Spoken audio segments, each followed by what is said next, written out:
Student, आज हम लोग जो है क्लास 9 का सब्जेक्ट ज्योग्राफी का एक्सरसाइज 4 जलवायु आज हम लोग देखेंगे। जलवायु में सबसे पहले हम लोग जो है जानते हैं मौसम क्या है, मौसम किसे कहते हैं। तो मौसम के बारे में जानते हैं। तो पहला टॉपिक है मौसम। मौसम किसे कहते हैं, मौसम क्या है, किसको हम लोग मौसम कहते हैं। तो कह रहा है किसी निश्चित स्थान के किसी समय में वायुमंडलीय दशाओं का जो संकेत होता है वही संकेत को ही उस स्थान का मौसम कहा जाता है। कह रहा है कि किसी निश्चित स्थान, एक स्थान को, एक जगह को, एक क्षेत्र को निश्चित बता रहा है कि इस निश्चित क्षेत्र का, निश्चित जगह का जो है किसी समय, किसी भी समय वायुमंडलीय दशाओं का जो संकेत होता है, वायुमंडलीय का जो संकेत देता है, वायुमंडल से हमें जो वायुमंडल दशाओं का जो संकेत मिलता है वही संकेत उस क्षेत्र का मौसम कहलाता है। फिर से देखते हैं, कह रहा है किसी निश्चित स्थान के किसी समय में वायुमंडलीय दशाओं का जो संकेत होता है या संकेत को ही हम उसे मौसम कहते हैं। किसी भी क्षेत्र में जो किसी समय में वायुमंडलीय दशाओं का, वायुमंडल से हम लोग को जो एक दशा का जो संकेत मिलता है, कभी गर्मी का, कभी बरसात का, तो कभी तेज हवा चल रही है, तो कभी तेज जो है ठंड हो रहा है, लग रहा है, तेज बारिश हो रहा है। तो ये वायुमंडलीय दशाओं का जो हमें संकेत मिलता है वही संकेत उस क्षेत्र का मौसम कहलाता है। अब जो है दूसरा टॉपिक है जलवायु। जबकि जलवायु क्या कहता है दूसरा टॉपिक में कि किसी बड़े क्षेत्र की, अब जो है किसी बड़े क्षेत्र में, जैसे हमारे जो है मतलब एक राज्य हो गया या फिर एक देश हो गया, तो एक बड़े क्षेत्र के दीर्घकालीन और लंबे समय तक, मतलब इसमें लंबे समय तक में करा दीर्घकालीन जो वायुमंडलीय दशाओं का जो संकेत मिलता है वह उस क्षेत्र का वह जलवायु कहलाता है। जो लंबे समय तक में जो वायुमंडलीय का जो संकेत दिया जाता मिलता है, वायुमंडल से हम लोग का जो संकेत मिलता है दशाओं का, वही संकेत उस क्षेत्र का, बड़े उस क्षेत्र का जो है जलवायु कहलाता है।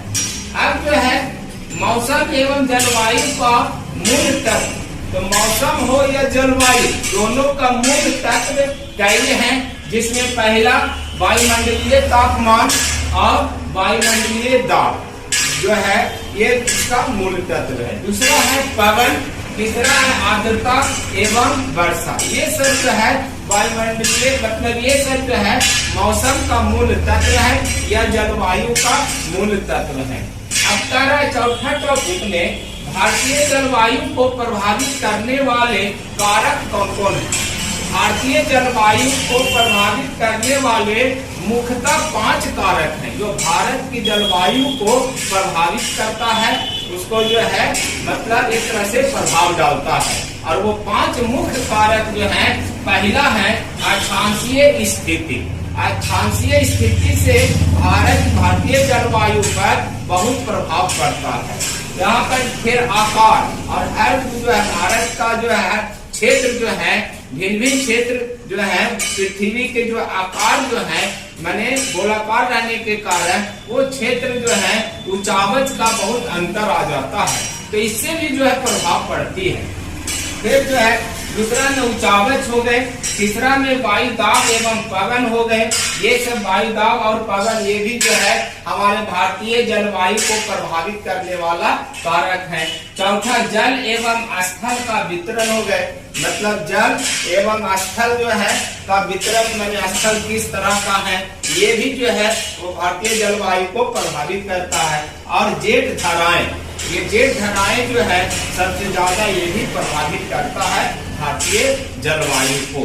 अब जो है भारतीय जलवायु की विशेषता, अब हम लोग देखेंगे भारत की जलवायु की क्या क्या विशेषता है, मुख्य विशेषता क्या है। तो भारतीय जलवायु की जो मुख्य विशेषता है कि यहाँ जो है वर्ष भर में ऋतुओं का चक्र जो है चलते रहता है। भारत में जो है, भारत की जो जलवायु है, यहाँ का जो मुख्य विशेषता यह है कि वर्ष भर में, साल भर में ऋतुओं का चक्र चलता है। मतलब कई ऋतुएं जो है आते हैं, कई ऋतु आते हैं, कई ऋतु जो है परिवर्तन होते रहते हैं। ये सबसे बड़ी जो है बात है, सबसे मुख्य बात है।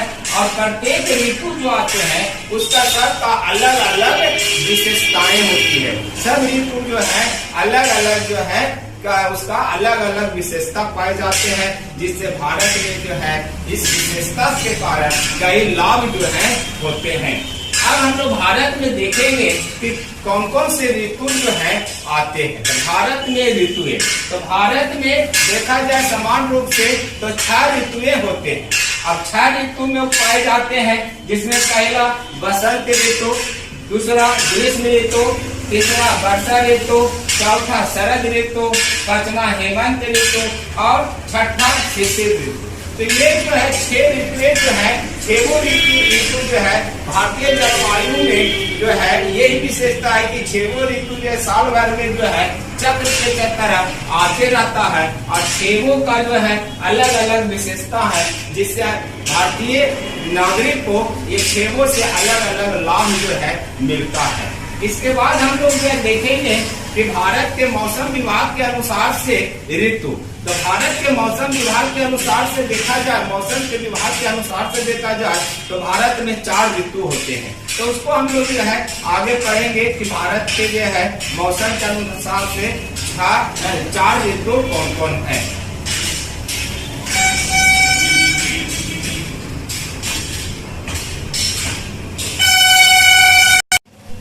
अब 7वां टॉपिक, भारत के मौसम विभाग के अनुसार ऋतुएं। तो 7वां में हम लोग देखेंगे कि भारत में मौसम विभाग के अनुसार से तो कुल जो है 4 ऋतुएं होते हैं। मौसम विभाग के अनुसार से भारत में 4 ऋतुएं होते हैं। पहला होते हैं शीत ऋतु, दूसरा ग्रीष्म ऋतु, तीसरा वर्षा ऋतु और चौथा शरद ऋतु। तो हम जो है ये हुए 4 प्रकार के। ऐसे भारत में हम लोग भारत में हम लोग ने देखा कि तो कुल जो है 6 ऋतुएं होते हैं, लेकिन मौसम विभाग के अनुसार से देखा जाए तो कुल ऋतु जो है मात्र 4 ऋतुएं होते हैं। पहला शीत ऋतु, दूसरा ग्रीष्म ऋतु, तीसरा वर्षा ऋतु और चौथा जो है शरद ऋतु। अब हम लोग देखेंगे कि शीत ऋतु की क्या विशेषताएं हैं। तो शीत ऋतु भारत में मध्य नवंबर से मध्य मार्च माह तक रहती है। मतलब शीत ऋतु जिसको हम लोग जो है जाड़ा का मौसम कहते हैं, ये शीत ऋतु को ही जाड़ा का मौसम कहते हैं। इसमें ठंड होती है। तो यह ऋतु जो है मध्य नवंबर से शुरुआत हो जाती है। नवंबर मध्य का मतलब हुआ कि आधा नवंबर के बाद ये शीत ऋतु प्रारंभ हो जाती है, शुरुआत हो जाती है और मध्य मार्च तक और आधा मार्च तक जो है यह ऋतु जो है यह मौसम रहता है। शीत ऋतु में तापमान दक्षिण से उत्तर के तरफ बढ़ने के साथ कम होने लगता है। और यह जो है ऋतु अगर भारत के दक्षिण से उत्तर की ओर जैसे जैसे हम लोग बढ़ेंगे, दक्षिण से उत्तर की ओर बढ़ने पर तापमान जो है माने धीरे धीरे जो है माने कमने लगता है। माने जितने आप उत्तर जाइएगा उतने तापमान जो है कम मिलता है। ये खास करके शीत ऋतु में ऐसा होता है कि भारत के दक्षिण से उत्तर की ओर बढ़ने पर जैसे हम लोग बढ़ते हैं वैसे ही तापमान घटते चला जाता है। अब दक्षिण छोड़कर जो है कुछ और तापमान है तो उत्तर छोड़कर कुछ और तापमान है। तो जैसे हम दक्षिण भारत से उत्तर भारत की ओर बढ़ते हैं तो वैसे वैसे ही तापमान घटते चला जाता है और अंतिम भारत उत्तर सीमा पर अर्थात हिमालय के नजदीक पूरा तापमान जो है कम जाती है। तो इस तरह शीत ऋतु में जो है दक्षिण भारत से उत्तर भारत की ओर बढ़ने पर उसका तापमान कम होते चला जाता है। इस ऋतु में पूर्वी तट पर औसत तापमान 25 डिग्री सेल्सियस होती है और यह जो है इस ऋतु में अगर पूर्वी जो है तट पर देखा जाए तो इसका तापमान उस जगह पर औसतन जो है तापमान 25 डिग्री सेल्सियस होती है, जबकि उत्तर के मैदानी इलाकों में 10 से 15 डिग्री सेल्सियस होता है। अब हम लोग पूर्वी तट पर देख रहे हैं कि 25 डिग्री सेल्सियस है, जबकि वही उसी समय अगर उत्तर के मैदानी इलाकों में चले जाते हैं तो उस इलाका में जो तापमान होता है वो 10 डिग्री से 15 डिग्री सेल्सियस के बीच होता है। तो यहाँ जो दक्षिण से उत्तर बढ़े तो दक्षिण कितने जो है 25 डिग्री सेल्सियस है, तो यही उत्तर के मैदानी इलाका में यहाँ जो है 10 से 15 डिग्री सेल्सियस तापमान होता है। अब ये जो है शीत ऋतु के हो गए। अब हम लोग जो 9वां टॉपिक में देखेंगे ग्रीष्म ऋतु। तो ग्रीष्म ऋतु का यह ऋतु मध्य मार्च से मई तक रहती है। यह जो ऋतु है ग्रीष्म माने गर्मी का मौसम, इसको हम लोग गर्मी का मौसम बोलते हैं। तो गर्मी का मौसम जो है मध्य मार्च से प्रारंभ हो जाती है और लास्ट मई तक, अंतिम मई तक, मई माह तक ये जो है लगभग रहती है। इस ऋतु में सूर्य उत्तरायण हो जाती है और इस ऋतु में मतलब ग्रीष्म ऋतु में जो सूर्य जो है उत्तरायण हो जाती है और उत्तरायण होने के कारण जो है यहाँ बेहद गर्मी पड़ने लगता है। मतलब सूर्य जो है माने पृथ्वी जो है भारत जो है सूर्य के लगभग पृथ्वी उस स्थिति में आ जाती है जो भारत के लगभग जो है निकटतम जो है दूरी पर आ जाते हैं। तो इससे गर्मी जो है सूर्य का प्रकाश सीधा पड़ने लगता है, जिससे अधिक गर्मी पड़ने लगती है। तो ये उत्तरायण होने के कारण ही जो है बेहद गर्मी जो है पड़ने लगती है। इस मौसम में भारत के उत्तर और उत्तर पश्चिम भाग में दिन के समय बेहद गर्म हवाएं चलने लगती है और इस ऋतु में इस मौसम में जो है भारत के उत्तरी मैदान और उत्तर पश्चिम भागों में ये दोनों भागों में जो है दिन में माने गर्म हवा जो है चलती है। गर्म हवा का मतलब जो है जैसे हम लोग लू कहते हैं, उसी गर्म हवा जिसको हम लोग लू कहते हैं वो बहुत गर्म हवा होती है जो बाहर निकलने पर जो है बहुत गर्मी लगने लगता है और वो लू जैसा जो है लग जाते हैं। तो ये जो है लू उसको कहा जाता है। तो ये गर्म हवा जो है उत्तर भारत में और उत्तर पश्चिम भाग में जो है ये ज्यादातर चलते हैं। अब जो है वर्षा ऋतु 10वां टॉपिक हम लोग देखेंगे। तो 10वां टॉपिक में जो है वर्षा ऋतु है। तो वर्षा ऋतु का यह ऋतु जून से सितंबर माह तक रहती है, अर्थात वर्षा ऋतु अर्थात बरसात का मौसम जिसको हम लोग बोलते हैं। तो यह ऋतु जून से शुरुआत हो जाता है और सितंबर माह तक ये रहता है। और इस मौसम में होने वाली वर्षा का संबंध दक्षिण पश्चिम मानसून के प्रवेश करने से होता है। इसमें जो अत्यधिक बारिश होती है और बारिश का जो संबंध है ये दक्षिण पश्चिम मानसून के प्रवेश करने से होता है। दक्षिण पश्चिम भारत में जो है मानसून जब प्रवेश करता है तब जाके वर्षा ऋतु अर्थात बरसात का मौसम आता है। तो इसमें तेज बारिश होती है, जैसे कि अभी हम लोग ने बता रहे थे कि इसमें बहुत बारिश होती है, वर्षा होती है। तो ये तेज बारिश होती है। यह मौसम किसानों के लिए सबसे महत्वपूर्ण मौसम होते हैं और यह मौसम जो है भारत के किसानों के भारतीय किसानों के लिए सबसे महत्वपूर्ण मौसम के रूप में माना जाता है, क्योंकि इसमें जल की व्यवस्था हो जाती है और भारत में किसान जो है सिंचाई के लिए पूर्ण आश्रित रहते हैं। वर्षा होती है तो फसल का उत्पादन होने लगता है। तो इस तरह से किसान जो है किसान के लिए देखा जाए तो यह मौसम जो है सर्वश्रेष्ठ मौसम माना जाता है और मानसून पर ही जो है भारत का किसान का जो है अर्थव्यवस्था टिका होता है। अब जो है भारत में वार्षिक वर्षा औसतन देखा जाए तो 118 जो है सेंटीमीटर जो है होती है। मैंने भारत में जो है पूरे भारत में औसतन वर्षा देखा जाए तो 118 सेंटीमीटर होती है वार्षिक।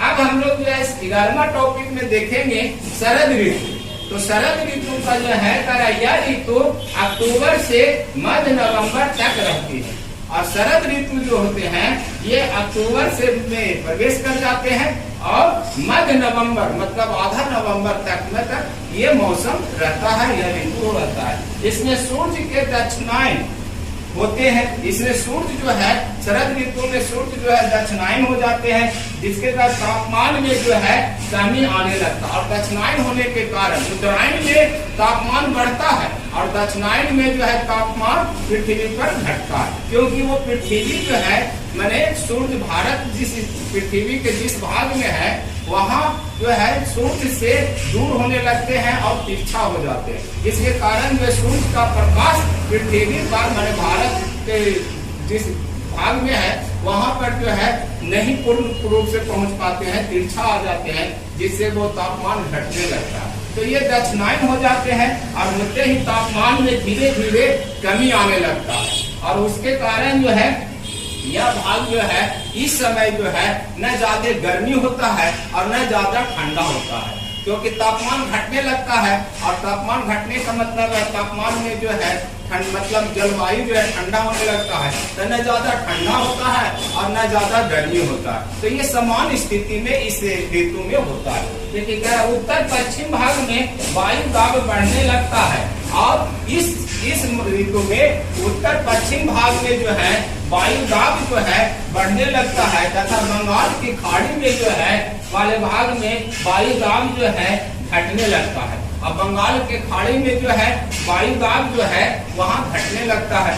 कह रहा है कि परिणाम स्वरूप मानसून पीछे लौटने लगता है और यही कारण जो है वायु दाब घटने के मतलब हुआ घटने लगता है, जिसके कारण मानसून जो है वो धीरे धीरे समाप्त होने लगता है। मानसून जो था वर्षा ऋतु जो था वो समाप्त होने लगता है। इस मौसम में न वर्षा समाप्त हुई रहती है और न ही जाड़ा आरंभ हुआ रहता है। और शरद ऋतु में ऐसा नहीं कि वर्षा ऋतु समाप्त हो जाते हैं, नहीं, वर्षा होते हैं लेकिन वो कम होते हैं। मतलब वर्षा ऋतु में जितना बारिश होते हैं उतना नहीं होते हैं और ये कम होते हैं, अर्थात वर्षा धीरे धीरे समाप्त होने पर लग जाता है, मानी पीछे हटने लगता है। और जाड़ा प्रारंभ हो जाता है, मानी इतना भी कि पूरा जाड़ा नहीं लगते हैं लेकिन तापमान में थोड़ा कमी आ जाती है, थोड़ा ठंड लगने लगता है, लेकिन वो प्रारंभ की स्थिति में होता है और वर्षा ऋतु जो है समाप्त के स्थिति में रहता है। और यह ऋतु जो है सदा जो है एक सुहावन ऋतु है, सबसे अच्छे ऋतु माने जाते हैं, क्योंकि इसमें जो है न ज्यादा जाड़ा लगते हैं और न ज्यादा गर्मी लगते हैं और न ज्यादा बरसात होते हैं। तो ये समान ऋतु समान रूप से होते हैं, जिसमें सबसे अच्छे मौसम या अच्छे ऋतु माना जाता है। अब हम लोग जो है देखेंगे जलवायु के क्षेत्र के आधार पर जो है भारत को कितने भागों में बांटा गया है, तो वो अगला टॉपिक में हम लोग देखेंगे।